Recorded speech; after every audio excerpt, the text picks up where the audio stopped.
क्या आप इस बात को मानते हैं क्या? कोई मानेगा क्या?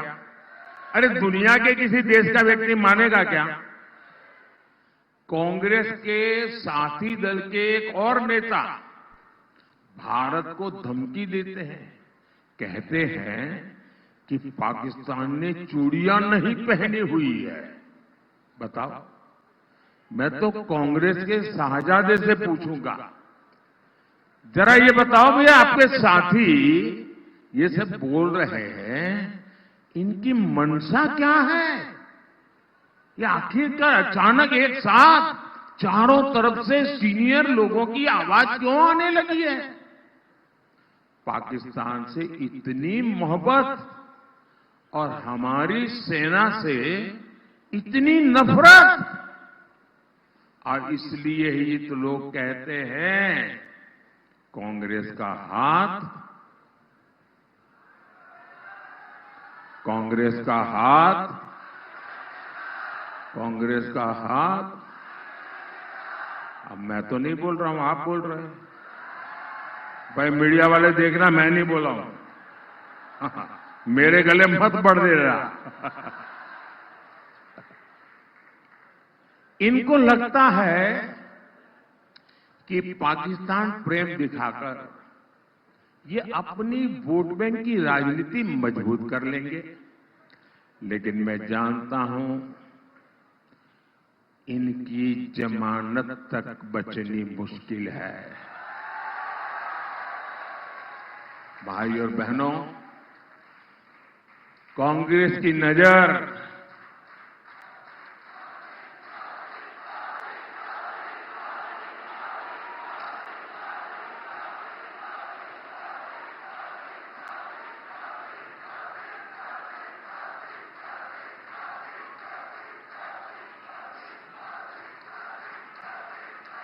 कांग्रेस की नजर आपकी कमाई और आपके आरक्षण पर पड़ी है।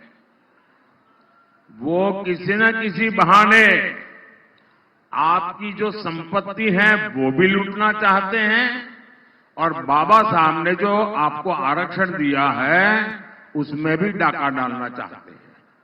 मैं समझाता हूं कैसे। तुष्टीकरण के लिए कांग्रेस एससी, एसटी, ओबीसी के हक का जो आरक्षण है वो धर्म के आधार पर लूट चला करके बांटना चाहती है। अब ये कोई हवाबाजी नहीं, उन्होंने किया है। कर्नाटका में उनकी सरकार है कांग्रेस की। कर्नाटका में क्या किया? उन्होंने रातों रात एक हुक्म निकाला, फतवा निकाला, सरकारी हुक्म, और रातों रात थप्पे मार करके बना दिया। क्या? उन्होंने ऐसा कानून बनाया कि कर्नाटका में जितने भी मुसलमान हैं, हर बस मुसलमान होना चाहिए, उसको रातों रात ओबीसी घोषित कर दिया, ओबीसी बना दिया। अब इसका मतलब क्या हुआ कि जो ओबीसी को आरक्षण मिलता था 27%, ये रातों रात ओबीसी बन गए। तो उन्होंने ऐसा डाका डाला, ऐसा डाका डाला कि जो पहले से जो ओबीसी है उनके नसीब में था वो भी आधे से कम हो गया। ये ओबीसी जो बने हुए थे उनमें से लूट चला ली। अब इसी मॉडल को वो पूरे देश में लागू करना चाहते हैं। आप मुझे बताइए, क्या आप आपके आरक्षण पर डाका डालने देंगे? ये चोरी करने देंगे? क्या ये बाबा साहब आंबेडकर की पीठ में छुरा भोंकने वाली बात है कि नहीं है? ये हमारे संविधान का अपमान है कि नहीं है? यही नहीं, ये शाहजादे तो साहब ऐसी चीज लेके आए हैं, दुनिया में कोई डेवलपिंग कंट्री सोच ही नहीं सकता है। वो कहते हैं आपकी संपत्ति का एक्सरे करेंगे, एक्सरे। और मैं आपको बताता हूं, मैंने कांग्रेस के सबका एक्सरे करके रखा हुआ है, लेकिन मैंने उनके दिमाग का एक्सरे किया है। ये क्या सोचते हैं तो क्या करेंगे, मेरे एक्सरे में साफ दिखता है।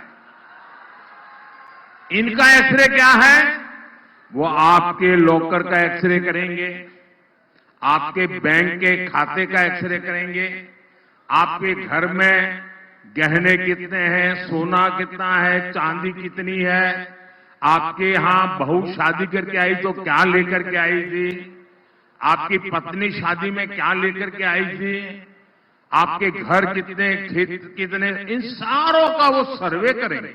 और वो कहते हैं, खुल करके कहते हैं। और फिर आपकी जरूरत से जितना ज्यादा है, अगर आपके पास 10 एकड़ भूमि है तो 5 एकड़ गई। अगर 2 साइकिल है तो 1 गई। अगर आपका मंगलसूत्र है तो गया। ये खेल खेलने वाले हैं। और क्यों? तो ये जो संपत्ति आपसे ले लेंगे, वो अपनी वोट बैंक को बांटना चाहते हैं। भाइयों बहनों, आप, हमारे देश में हर मां बाप बच्चों के लिए कुछ न कुछ बचाता है। उसके मन में रहता है कि जाने के बाद बच्चों के लिए कुछ छोड़ करके जाऊं दुनिया से। अब ये कहते हैं कि आपके मां बाप ने जो बचाया है, वो सारा का सारा उनके बेटे बेटियों को नहीं मिलेगा। उस पर आधे से ज्यादा टैक्स लगेगा और आधे से ज्यादा सरकार छून लगी। मुझे बताइए, क्या भारत जैसे देश में आप अपनी संपत्ति लूटने देंगे क्या? क्या आप अपनी संपत्ति बचाना चाहते हैं? आप अपनी संपत्ति अपने वारिस को देना चाहते हैं? तो आपको कौन बचाएगा? कौन बचाएगा? कौन बचाएगा आपको? कौन बचाएगा आपको? कौन बचाएगा आपको? मोदी नहीं, आपका एक वोट बचाएगा। आपका एक वोट बचाएगा। आप मोदी को वोट देकर के मजबूत बनाइए, मोदी आपके लिए लड़ता रहेगा। साथियों, मोदी ने इसका भंडा फोड़ कर दिया, इनका नकाब उतार दिया, उनका हिडन एजेंडा देशवासियों के मैं सामने खोल करके रख दिया। तो अब वो हड़बड़ी में है, गालियां दे रहे हैं, गालियां दे रहे हैं, नई नई गालियां दे रहे हैं। पूरी डिक्शनरी खाली कर दी गालियां देते देते। साथियों, हमारा आदिवासी समाज, हमारी संस्कृति, हमारी आजादी का सबसे बड़ा रक्षक रहा है। आदिवासी समाज ने ही राजकुमार, अयोध्या से एक राजकुमार निकले थे। 14 साल के बाद अयोध्या से निकला हुआ राजकुमार जब वापिस गया तो पूर्ण पुरुषोत्तम राम बन गया।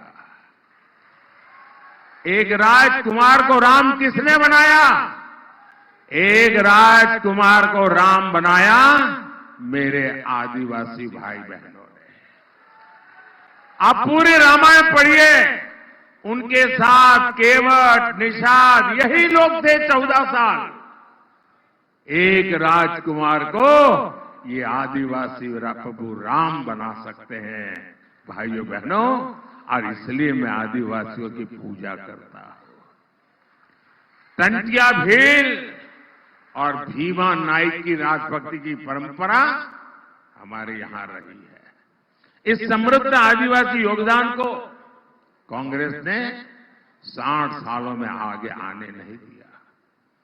आपने अपने इस सेवक को दिल्ली भेजा, हमने भगवान बिरसा मुंडा के जन्म दिवस को जनजातीय गौरव दिवस घोषित किया। हम देश भर में आदिवासी सेनानियों से जुड़े म्यूजियम बना रहे हैं।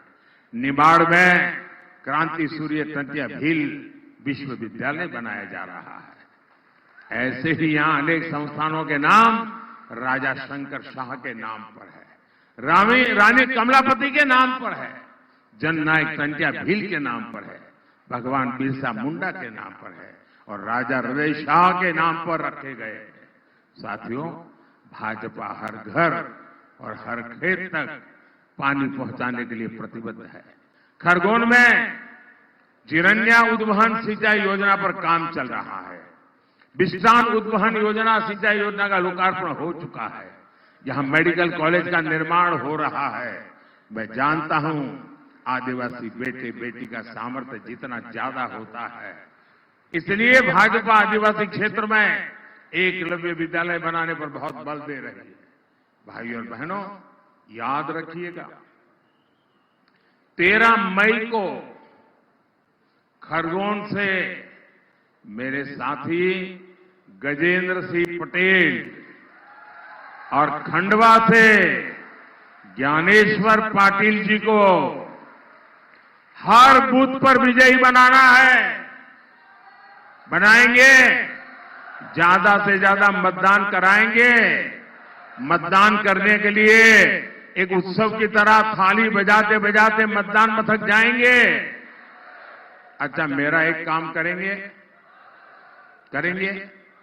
कमाल हो यार, इन लोगों के लिए कहता हूं तो बड़े उत्साह से बोल रहे हो, मेरे लिए कहता हूं तो बोलते ही नहीं। आप तो जरा सबके सब हाथ ऊपर करके बताइए, मेरा एक काम करेंगे? पक्का करेंगे? अच्छा देखिए, घर घर जाइए, ज्यादा से ज्यादा घरों में जाइए, ज्यादा से ज्यादा लोगों को मिलिए और कहिएगा कि मोदी जी आए थे, मोदी जी ने आपको जय श्री राम कहा है। मेरा जय श्री राम पहुंचा देंगे। हर परिवार में मेरा जय श्री राम पहुंचाएंगे, बिना भूले पहुंचाएंगे। बोलिए भारत माता की, भारत माता की। बहुत बहुत धन्यवाद।